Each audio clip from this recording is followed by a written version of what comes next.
പത്തരമാറ്റിൻ്റെ പുതിയൊരു എപ്പിസോഡിലേക്ക് എല്ലാവർക്കും സ്വാഗതം. അങ്ങനെ അഭി പറയുന്നുണ്ട്, സ്വർണം മറച്ചു വിറ്റു എന്നത് വലിയൊരു തെറ്റൊന്നുമല്ല. ഇത് എല്ലാ ജ്വല്ലറിയിൽ നടക്കുന്ന കാര്യമാണ്. അതിനേക്കാൾ തെറ്റ് ചെയ്ത ആളാണ് ആദർശേട്ടൻ. അന്ന് ഞാനും മുത്തശ്ശനും ആ അനഘയുടെ വീട്ടിലേക്ക് പോയതാണ്. ആദർശേട്ടന് വേണ്ടി ആ കുഞ്ഞിൻ്റെ പിതൃത്വം ഞാൻ ഏറ്റെടുക്കാൻ വരെ പറഞ്ഞതാണ്. ആദർശേട്ടൻ്റെ കുടുംബം തകരരുതെന്ന് കരുതിയാണ് ഞാൻ അങ്ങനെ ഒരു തീരുമാനമെടുത്തത്. ഇന്നലെ എനിക്ക് ഇങ്ങനൊരു അവസ്ഥ വന്നപ്പോൾ എന്നെ ജയിലിലാക്കാനാണ് ആ ആദർശേട്ടൻ ശ്രമിച്ചത്. ആ നന്ദു സിയയും തമ്മിലുള്ള വിവാഹം മുടങ്ങിയത് വെറുതെ ആയിരുന്നില്ല, എനിക്കും നന്ദുവിന് ഒന്നിക്കാൻ വേണ്ടിയാണ്. അങ്ങനെയാണെങ്കിൽ നന്ദു അനന്തപുരിയിലേക്ക് വന്നാൽ പിന്നെ നമ്മുടെ കഥ പറയണ്ടല്ലോ. അതുകൊണ്ട് അതിന് നീ ഒരിക്കലും സപ്പോർട്ട് നിൽക്കരുത് എന്നൊക്കെ പറയുകയാണ് അഭി. അന്നേരം അഭി പറയുന്നുണ്ട്, അത് ഞാൻ തീരുമാനിച്ച കാര്യമാണ്. എന്തൊക്കെ സംഭവിച്ചാലും ആ വിവാഹം നടക്കാൻ പോകുന്നില്ല. എൻ്റെ അച്ഛനും അമ്മയും നന്ദു അനിയും ഒന്നിക്കുന്നതിൽ ഒട്ടും താല്പര്യമില്ലാത്തവരാണ്. ഇനി എന്തെങ്കിലും കാലത്ത് അച്ഛനും അമ്മയും അതിന് സമ്മതിച്ചാൽ തന്നെ ഞാൻ എന്തെങ്കിലും കാട്ടി അത് മുടക്കിയിരിക്കും എന്നൊക്കെ പറയുകയാണ് നവ്യ. അങ്ങനെ അഭിയുടെ സങ്കടം കാണുമ്പോൾ നവ്യയ്ക്ക് വല്ലാത്ത വിഷമമാവുകയാണ്. അങ്ങനെ നവ്യ പറയുന്നുണ്ട്, റിമാൻഡ് കാലാവധിയെല്ലാം കഴിഞ്ഞ് ഇനി വീട്ടിലേക്ക് വാ. എന്തൊക്കെ സംഭവിച്ചാലും ഞാൻ നിൻ്റെ കൂടെ തന്നെ ഉണ്ടാകും. നിനക്ക് എല്ലാ സപ്പോർട്ടിനും ഞാനുണ്ടാകും എന്നൊക്കെ നവ്യ പറയുന്നുണ്ട്. അങ്ങനെ പോരുന്ന സമയത്ത് അഭിയുടെ മനസ്സിൽ നവ്യയോട് വെറുപ്പുണ്ട്. പക്ഷെ തൻ്റെ കാര്യം കഴിയണമല്ലോ, അതുകൊണ്ട് തന്നെ നവ്യയോട് നല്ല രീതിയിൽ നിൽക്കണമെന്ന തീരുമാനമെടുക്കുകയാണ് അഭി. പിന്നീട് കാണിക്കുന്നത് നവീനെയാണ്.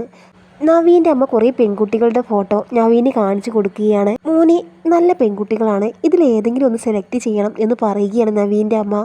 ആ സമയം നവീൻ പറയുകയാണ്, അമ്മയോട് ഞാൻ ഒരുപാട് തവണ പറഞ്ഞതാണ് ഇതുപോലെ ഫോട്ടോസും കാര്യങ്ങളൊന്നും എന്നെ കാണിക്കരുതെന്ന്. അതെന്താ നീ സന്യസിക്കാൻ പോവുകയാണോ എന്ന് നവീൻ്റെ അമ്മ ചോദിക്കുന്നുണ്ട്. ആ സമയം നവീൻ്റെ ഗുമസ്തൻ അങ്ങോട്ട് വരുന്നുണ്ട്. സാറ് സമ്മതിക്കാത്തത് വെറുതെ ഒന്നുമല്ല, സാറിൻ്റെ മനസ്സിൽ വേറെ പെൺകുട്ടി ഉണ്ടെന്നാണ് തോന്നുന്നത് എന്നൊക്കെ പറയുകയാണ് ഗുമസ്തൻ. അങ്ങനെയാണെങ്കിൽ വളരെ സന്തോഷമുള്ള കാര്യമാണ്. ജാതിയോ മതമോ സാമ്പത്തിക സ്ഥിതിയോ ഒന്നും എനിക്ക് പ്രശ്നമില്ല. നല്ല പെൺകുട്ടിയായിരിക്കണം, വീട്ടിൽ കയറ്റാവുന്നവരായിരിക്കണം, അത്ര മാത്രമേ ഉള്ളൂ. ആ സമയം നവീൻ പറയുന്നുണ്ട്, ആദ്യം എൻ്റെ ഇഷ്ടം ഞാൻ അവളോട് പറയട്ടെ, എന്നിട്ട് അവൾക്ക് ഇഷ്ടമാണെങ്കിൽ കുറച്ച് നാളുകൾക്ക് ശേഷം അച്ഛനെയും അമ്മയെയും ഞാൻ അവളുടെ വീട്ടിലേക്ക് കൊണ്ടുപോകും. അന്ന് തന്നെ വിവാഹ നിശ്ചയം നടത്തുകയും ചെയ്യും, അതിനൊരു മാറ്റവുമില്ല എന്ന് പറയുകയാണ്. അന്നേരം അമ്മ പറയുന്നുണ്ട്, പ്രേമിച്ച് നടക്കേണ്ട സമയമെല്ലാം കഴിഞ്ഞു, ഇനി എത്രയും പെട്ടെന്ന് വിവാഹം നടക്കണം എന്നൊക്കെ പറയുകയാണ്. പ്രേമത്തിന് അങ്ങനെ സമയമൊന്നുമില്ല, അതുകൊണ്ട് അമ്മയ്ക്കൊരു ടെൻഷനും വേണ്ട എന്ന് നവീൻ പറയുന്നുണ്ട്. എന്നാൽ അങ്ങനെയാകട്ടെ എന്ന് പറഞ്ഞുകൊണ്ട് അമ്മ അവിടെ നിന്ന് പോകുന്നുണ്ട്. അന്നേരം ഗുമസ്തൻ പറയുന്നുണ്ട്, ആ പെൺകുട്ടിയെക്കുറിച്ച് എന്തെങ്കിലും അറിയണമെങ്കിൽ എന്നോട് പറഞ്ഞാൽ മതി, ഞാൻ അതിനെക്കുറിച്ച് അന്വേഷിക്കാം. അന്നേരം നവീൻ പറയുന്നുണ്ട്, ഇപ്പോൾ നിങ്ങൾക്ക് തന്നൊരു പണിയുണ്ടല്ലോ, അത് മാത്രം ചെയ്താൽ മതി, വേറൊന്നും ചെയ്യല്ലേ, ഇപ്പോൾ അത് മാത്രം ചെയ്താൽ മതി എന്ന് കളിയാക്കിക്കൊണ്ട് പറയുന്നുണ്ട്. പിന്നീട് കാണിക്കുന്ന അനന്തപുരിയിൽ നയന ഡിസൈൻ വരയ്ക്കുകയാണ്. അന്നേരം നവ്യ ദേഷ്യത്തോടു കൂടി അങ്ങോട്ട് വരുന്നുണ്ട്. നീ ഇവിടെ ഡിസൈൻ വരച്ചു നിന്നോ, എൻ്റെ അഭിയുടെ അവസ്ഥ നിനക്കറിയില്ലല്ലോ, ഒന്ന് ജയിലിലേക്ക് പോയി നോക്ക് എന്ന് നവ്യ പറയുന്നുണ്ട്. അവനിങ്ങനെ സംഭവിച്ചത് അവൻ തെറ്റ് ചെയ്തത് കൊണ്ടല്ലേ എന്ന് ദേവ്യാനി പറയുന്നുണ്ട്. വല്യമ്മയുടെ മകൻ തെറ്റ് ചെയ്യാത്തതൊന്നുമല്ലല്ലോ, എൻ്റെ അഭിയേക്കാൾ തെറ്റ് ചെയ്തത് വല്യമ്മയുടെ മകനാണ്. ആ സമയം ജാനകിയും പറയുന്നുണ്ട്, നവ്യ പറഞ്ഞതിൽ എന്താണ് തെറ്റ്, ആദർശം തെറ്റ് ചെയ്തിട്ടുണ്ടല്ലോ. അന്നേരം ദേവ്യാനി പറയുന്നുണ്ട്, ആദർശം തെറ്റ് ചെയ്തതെന്ന് എനിക്ക് തോന്നുന്നില്ല എന്ന്. അന്നേരം നവ്യ പറയുന്നുണ്ട്, നിങ്ങളുടെ മകൻ എന്ത് ചെയ്താലും അത് തെറ്റായി നിങ്ങൾക്ക് തോന്നില്ലല്ലോ, നിലനിൽപ്പിന് വേണ്ടി അഭി എന്തെങ്കിലും ചെയ്താലാണല്ലോ നിങ്ങൾക്ക് പ്രശ്നമെന്ന് പറയുകയാണ്. അന്നേരം ദേവ്യാനി പറയുന്നുണ്ട്, അവൻ നിലനിൽപ്പിന് വേണ്ടി ചെയ്തതാണെന്ന് പറയണ്ട, അവനെ ഓഫീസിൽ സ്റ്റാഫാക്കിയാലും ഈ വീട്ടിൽ ചിലവിനൊന്നും അവൻ തരുന്നില്ലല്ലോ, നിനക്ക് വേണ്ട ചിലവുകളെല്ലാം ആദർശമല്ല നൽകാറുള്ളത്, അതുപോലെ അവന് ചെയ്യേണ്ടല്ലോ എന്നൊക്കെ പറയുകയാണ്. അത് കേൾക്കുമ്പോൾ നവ്യ പറയുന്നുണ്ട്, ഇനി തൊട്ട് അയാൾ എൻ്റെ കാര്യം നോക്കേണ്ട, ഇവളുടെ കാര്യം മാത്രം നോക്കിയാൽ മതി.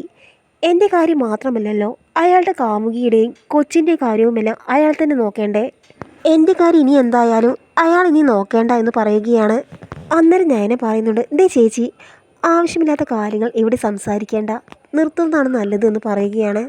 അന്നേരം നവ്യ നയനോട് പറയുന്നുണ്ട്, എന്നോട് ഇങ്ങനെ ചെയ്തതിൽ നീ അനുഭവിക്കും, എൻ്റെ കെട്ടുതാലിയാണ് നീ ഇല്ലാതാക്കിയത്, അതിന് നീ അനുഭവിക്കാതെ എവിടെയും പോകില്ല എന്ന് പറയുകയാണ്. നിന്റെ ഭർത്താവ് കാരണം നീ അനുഭവിക്കുന്നൊരു ദിവസം വരും, അന്യൊരുത്തിയുടെ കുഞ്ഞിനെ സ്വന്തം മകളായി നീ കാണുന്നുണ്ടല്ലോ, അതിന് നീ അനുഭവിക്കുക എന്ന് പറഞ്ഞുകൊണ്ട് കുറേ ശാപവാക്കുകൾ പറഞ്ഞുകൊണ്ട് നവ്യ അവിടെ നിന്ന് പോവുകയാണ്.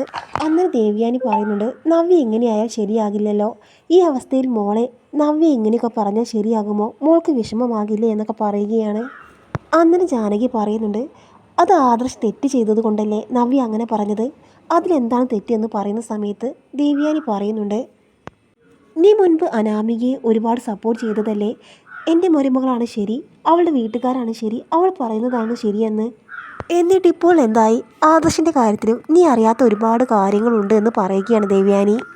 അന്നേരം ജാനകി പറയുന്നുണ്ട്, അങ്ങനെ ഒരു കാര്യമുണ്ടെങ്കിൽ എന്നോട് എന്തിനാണ് മറച്ചു വെക്കുന്നത് ഏട്ടത്തി? ആ കാര്യം എന്നോട് പറഞ്ഞൂടെ എന്ന് പറയുന്ന സമയത്ത് അതിനിടയിൽ നയന പറയുകയാണ്, അതിലൊരു കാര്യവുമില്ല, ആദർശേട്ടനൊരു തെറ്റ് പറ്റി, അത് അംഗീകരിക്കാൻ ഞാൻ തയ്യാറാണ് എന്ന് പറയുകയാണ്. അങ്ങനെ ജാനകി ദേഷ്യത്തോടു കൂടി അവിടെ നിന്ന് പോകുന്നുണ്ട്. അന്നേരം ഞാൻ ദേവിയാനിയോട് പറയുന്നുണ്ട്, ചേച്ചിയുടെ കാര്യം ഓർത്ത് അമ്മ വിഷമിക്കേണ്ട, ചേച്ചി ഇതിനു മുൻപും ഇങ്ങനെയായിരുന്നല്ലോ, ചേച്ചിക്ക് എന്തൊരു തെറ്റിദ്ധാരണ പറ്റിയതാണിപ്പോൾ, അതെന്തായാലും കുറച്ച് കഴിയുമ്പോൾ മാറും എന്ന് പറയുകയാണ്. ഞാൻ എന്തായാലും എല്ലാം ശ്രദ്ധിച്ചോളാം എന്ന് പറയുകയാണ്. അതേസമയം നവ്യ റൂമിൽ ആകെ വിഷമത്തോടു കൂടി അവിടെ ഇരിക്കുകയാണ്. ആ സമയത്ത് ജലജ അങ്ങോട്ട് വരികയാണ്. എന്നിട്ട് നവ്യയെ ചൂട് പിടിപ്പിക്കുകയാണ്. എന്തായാലും എൻ്റെ മകൻ്റെ കാര്യത്തിൽ അവർ ആഗ്രഹിച്ചതുപോലെ തന്നെ സംഭവിച്ചു. എൻ്റെ മകനെ അവരെല്ലാവരും കൂടി ജയിലിലാക്കി. ഇതൊന്നും പുറത്തു കൊടുക്കാൻ പറ്റില്ല. അതുകൊണ്ട് ഇവിടെ നിന്ന് അങ്ങോട്ടുള്ള എല്ലാ കാര്യങ്ങൾക്കും ഒരിക്കലും അവരുടെ കൂടെ നിൽക്കരുത്. നമുക്ക് നമ്മുടെ ഇഷ്ടത്തിന് മുന്നോട്ട് പോകാം. അഭിയും കൂടി പുറത്തു വന്നതിന് ശേഷം എന്ത് വേണമെന്ന് ആലോചിക്കാം. ഇനി ഈ വീട്ടിൽ ഒരുപാട് ആഘോഷങ്ങൾ വരാനുണ്ട്. ഞാൻ എന്നെ പ്രഗ്നൻ്റ് ആയതുകൊണ്ട് തന്നെ അതിനൊന്നും നമ്മൾ ഒരിക്കലും പങ്കെടുക്കരുത് എന്ന് പറയുകയാണ്. അന്നേരം നവ്യ പറയുകയാണ്, എന്നാൽ അഭി ജയിലിൽ നിൽക്കുന്ന രൂപം ഇപ്പോഴും എൻ്റെ മനസ്സിൽ വരികയാണ്, എനിക്ക് സഹിക്കാൻ പറ്റുന്നില്ല എന്ന് പറയുന്നുണ്ട്. അന്നേരം ജലജ പറയുന്നുണ്ട്, പണ്ട് അവർ ഇതുപോലെ തന്നെയായിരുന്നു, ദത്തെടുത്ത കുഞ്ഞായതുകൊണ്ട് തന്നെ എന്നെ എപ്പോഴും അവർ മാറ്റി നിർത്തി. ദേവേടത്തി വന്നപ്പോൾ അത് കൂടുതലായി എന്ന് പറയുകയാണ്. അതുകൊണ്ട് ഇതിനെല്ലാം അവർ അനുഭവിക്കണം, അവരുടെ സന്തോഷം ഞാൻ തല്ലിക്കെടുത്തു എന്ന് പറയുകയാണ് ജലജ. അതേസമയം ദേവയാനി നയനിക്ക് കൊടുക്കാനായി ജ്യൂസ് ഉണ്ടാക്കുകയാണ്. അതേസമയം ജലജ ഇത് ഒളിഞ്ഞു നിന്ന് കാണുന്നുണ്ട്. ആ സമയം മുത്തശ്ശി അങ്ങോട്ട് വരുന്നുണ്ട്. ദേവയാനി ഇങ്ങനെ എപ്പോഴും ഫുഡ് കൊടുക്കേണ്ട, അത് നല്ലതല്ല എന്ന് പറയുകയാണ്.